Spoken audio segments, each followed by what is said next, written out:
Hey there, it's your girl Gretchen. In today's conversation about narcissistic abuse, I wanted to share an update with you. I usually don't do an anecdotal post. I usually try to go educational, where I'm telling you about manipulation tactic, a tool you can use for healing, steps and stages, that kind of thing. I'll tie it in with examples from my own experience, but I really prefer not to just sit and tell stories about my narcissist because he would love that. Also, he's past tense to me. I don't look him up. I don't wonder what he's doing.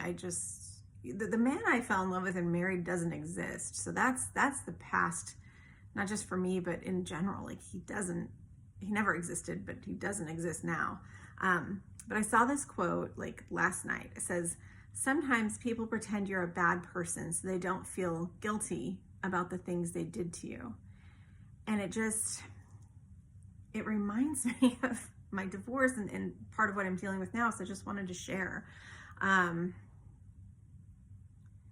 I put in the divorce decree that he needed to stop telling people that I was abusive or that I have borderline personality disorder, because he was just going around telling everybody that. And so pretend you're a bad person so they don't feel guilty about the things they did to you. That really just hit me. And then the reason this is current is because I put that in the divorce decree. I also put in the divorce decree that he wasn't allowed to talk about me at all. I put a long list of ways that he wasn't allowed to talk about me, but it was, don't talk about me was the point. And that's when he's on stage doing comedy. And then I just moved on. I've never actually verified anything. The whole time we were together, he was always writing new material. He would talk about me a little bit, but he would talk about work. He would talk about friends. He would talk about family. So I figured he would just continue to write new material about those things. And I wouldn't be of interest to him anyways, because I'm not there anymore.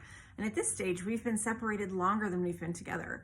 I suppose what now would be early in the process, although at the time it felt like it took forever to get there. I learned that there was someone that he was romantically linked to. And after I figured that out, it got back to me that she showed up really early after he left me. So it seemed pretty obvious to the people that met them together that they'd been together a while. And I just, didn't really care, but they're together still. And there's no comedy he's posting online that talks about her at all. He is, however, talking about me and has continued to do so the entire time. He's actually rewritten old jokes that had nothing to do with me and made them about me.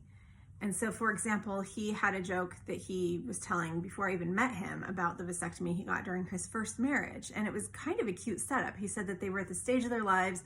They were deciding, should they have children? Should they get a pool? They decided to get a pool. So he got a vasectomy because they weren't going to have children. And then the joke about the vasectomy is that the doctor told him he'd be shooting blanks. And when the first time he had an ejaculation, he's like, sure enough, a little stick came out and a flag rolled down that said bang. Cute joke, right? Well, when he tells it now, he's rewritten it that when he married me, he got the vasectomy right before the marriage because he didn't trust me. Like, I don't even get how that's a joke. Like, if you don't trust someone when you're marrying them, you usually get a prenup or, cover your financial assets. You don't get a vasectomy. And he doesn't set it up any other kind of way that he thought it was tricking him for his genetics or something. I don't know. It sacrificed the joke to make it about me. And by doing so, breaks the law because there's a court order saying he's not allowed to do that. And so he's like, right before I married my ex-wife, I didn't trust her, so I got a vasectomy. The doctor said blah, blah, blah. And then he goes on to do the rest of the joke. And it's just really troubling that after all these years, he's still talking about me to anybody, anywhere. But that he's also, breaking the law in order to do it, and he's doing it on stage. He's also got jokes that talk about me being abusive and talk about me having mental problems. And it's like, dang, he wasn't even doing that on stage before I had a divorce decree saying that he wasn't allowed to do that. And it's really disturbing. It's really disturbing when you're dealing with somebody who doesn't make sense, who can do horrible things to you that you didn't think anyone would ever be capable of doing to you, let alone the person that you vowed to be with the rest of your life.